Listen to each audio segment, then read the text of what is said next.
नमस्ते बच्चों, आज हम 6th क्लास में 12वां पाठ पढ़ाने जा रहे हैं जिसका नाम है संसार एक पुस्तक है। संसार एक पुस्तक है, पंडित जवाहरलाल नेहरू द्वारा लिखित ये पाठ है। हम बात कर लेते हैं पहले शब्दार्थों के बारे में। तो शब्दार्थ में अक्सर यानी प्राय, जवाब का मतलब होता है उत्तर, कोशिश करना का मतलब होता है प्रयत्न करना, इरादा का मतलब निश्चय, कथा यानी छोटी कहानियाँ, हाल का मतलब होता है दशा, केवल का मतलब मात्र, हिस्सा का मतलब भाग, खत यानी पत्र, आशा यानी उम्मीद, सिर्फ यानी केवल, जानदार यानी जीवित, ख्याल यानी विचार, गढ़ लेना यानी बना लेना और ठीक यानी सही। तो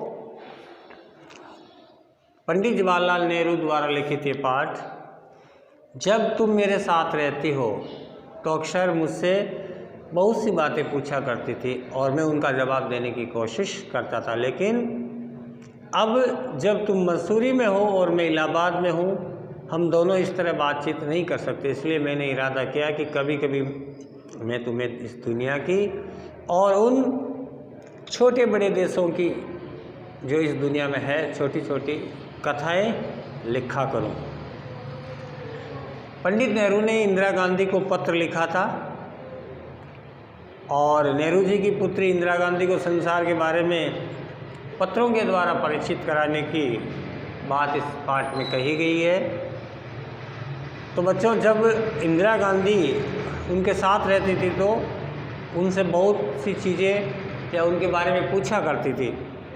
नेहरू जी इंदिरा के प्रश्नों का उत्तर देने की कोशिश करते थे। जब इंदिरा मसूरी चली गई तो नेहरू जी ने उनकी पहले की तरह बातचीत नहीं हो पाती थी और पुराने ज़माने में आज की तरह कोई मोबाइल फ़ोन वगैरह तो थे नहीं, तो पत्रों के माध्यम से बातचीतें होती थी। इसलिए नेहरू जी ने निश्चय किया कि वह इस संसार के बारे में और छोटे से टुकड़े और बड़े बड़े देशों के बारे में पत्रों के माध्यम से इंदिरा गांधी से बात करेंगे।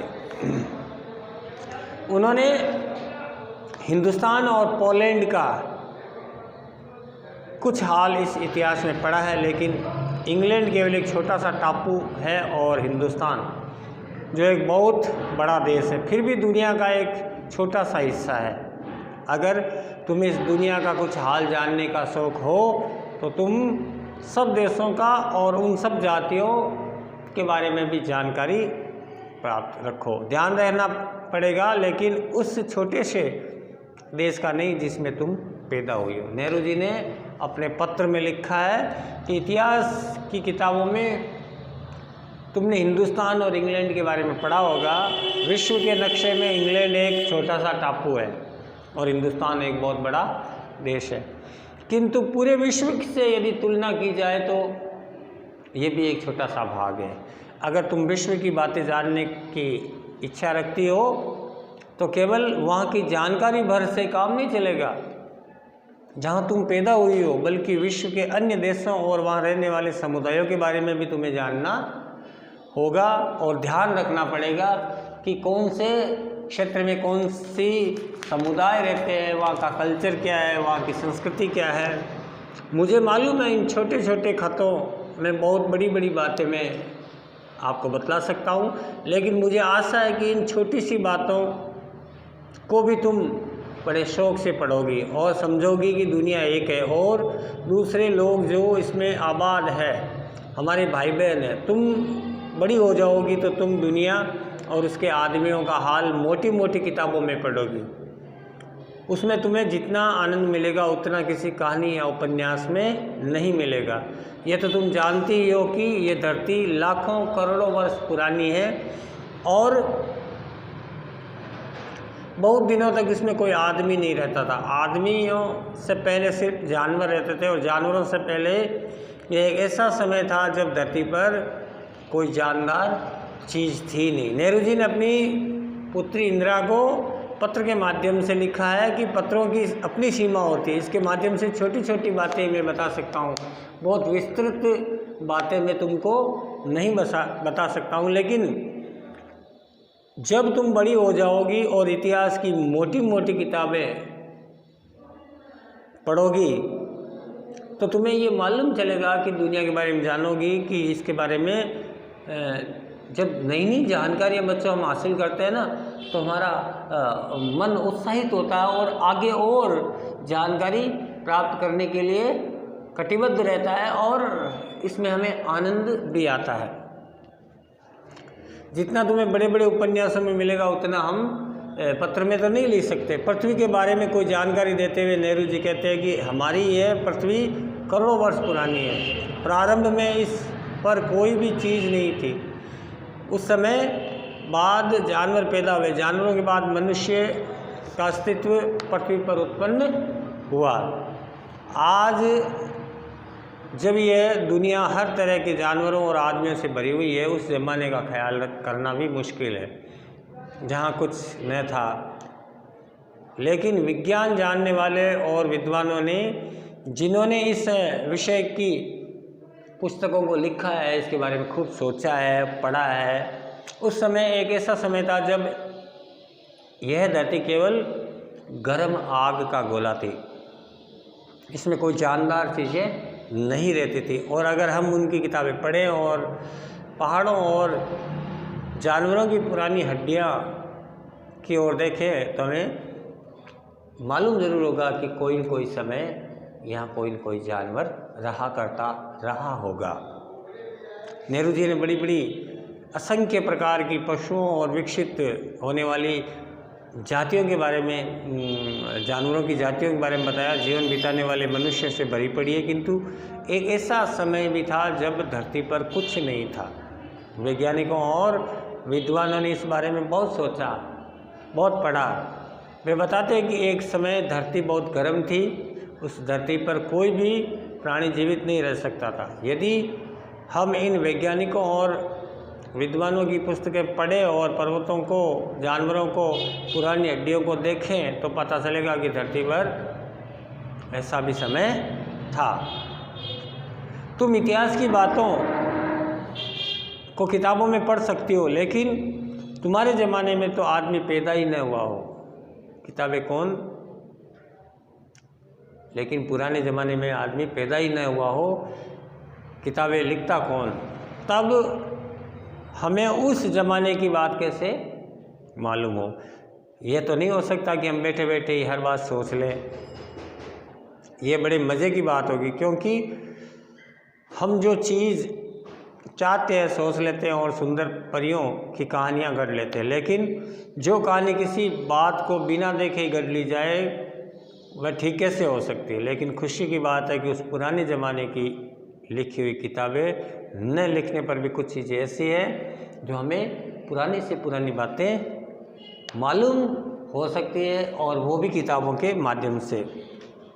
इसमें प्राचीन समय के इतिहास की पुस्तकें न होने पर भी कुछ चीज़ें ऐसी हैं जिनके द्वारा हम पुस्तकों के इतिहास को भी मालूम कर सकते हैं। बच्चों, नेहरू जी ने पत्र में इंदिरा जी को संबोधित करते हुए लिखा कि आज पुस्तकों के द्वारा इतिहास को हम जान सकते हैं, लेकिन अत्यधिक प्राचीन समय में जब आदमी का धरती पर जन्म ही नहीं हुआ था, उस इतिहास को कौन लिखता है? इसलिए केवल इतिहास को पढ़कर ही संसार के बारे में संपूर्ण ज्ञान प्राप्त किया जा सकता है। ये केवल सोचकर या कल्पना करके प्राचीन संसार का ज्ञान प्राप्त कर सकते हैं। अगर ऐसा संभव होता तो हम बड़ी आसानी से अपनी इच्छित वस्तुओं के बारे में बैठे बैठे ही सोच लेते, जान लेते, बता देते। अपनी सोच के आधार पर परियों की कहानियों की तरह इतिहास के बारे में भी कुछ अपनी कल्पना के रूप में गढ़ लेते। ऐसी कल्पना से गढ़ी कहानियाँ सच नहीं हो सकती। भले ही पुराने समय की लिखी पुस्तकें प्राप्त हो, लेकिन आज कुछ ऐसी महत्वपूर्ण वस्तुएं मिलती है जिन्हें परख करके हम उसके इतिहास के बारे में ज्ञान प्राप्त कर सकते हैं, जितना उस समय की पुस्तकों के बारे में लिखा था। तो बच्चों, आगे का पार्ट हम अगले वीडियो में पढ़ाएंगे। आज इसके कुछ सवाल लिख लीजिए।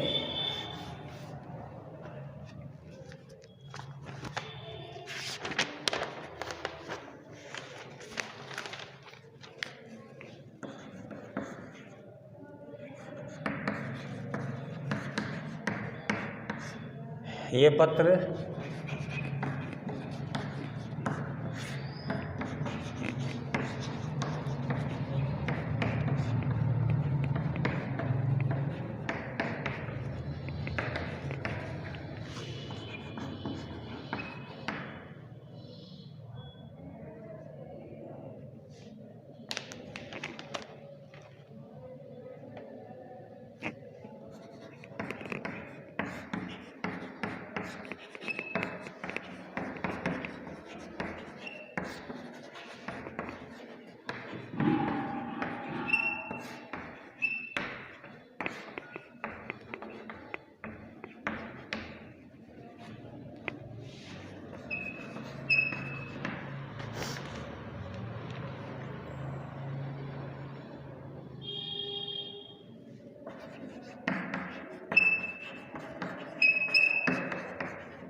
ये 4 प्रश्न है बच्चों, मैं एक बार बोल के सुना देता हूँ आपको। पहला प्रश्न है, ये पत्र किसको लिखा है। दूसरा है, इस पत्र के लेखक और पाठक कहाँ रहते हैं। मैं आपको बता दूँ, लेखक तो थे, कौन थे, नेहरू जी, और पाठक होगी इंदिरा। तो नेहरू जी रहते थे इलाहाबाद, और पाठक यानी इंदिरा कहाँ रहती थी, मसूरी। ठीक है ना। तीसरा प्रश्न है, दुनिया की तुलना में हिंदुस्तान कैसा है। और चौथा है, कहानी या उपन्यास के पढ़ने से अधिक आनंद किससे मिलता है। उपन्यास पढ़ने से मिलता है या कहानी पढ़ने से मिलता है। तो इन प्रश्नों के आप जवाब लिखेंगे और अगले वीडियो में आपसे फिर मिलेंगे। तब तक के लिए थैंक यू।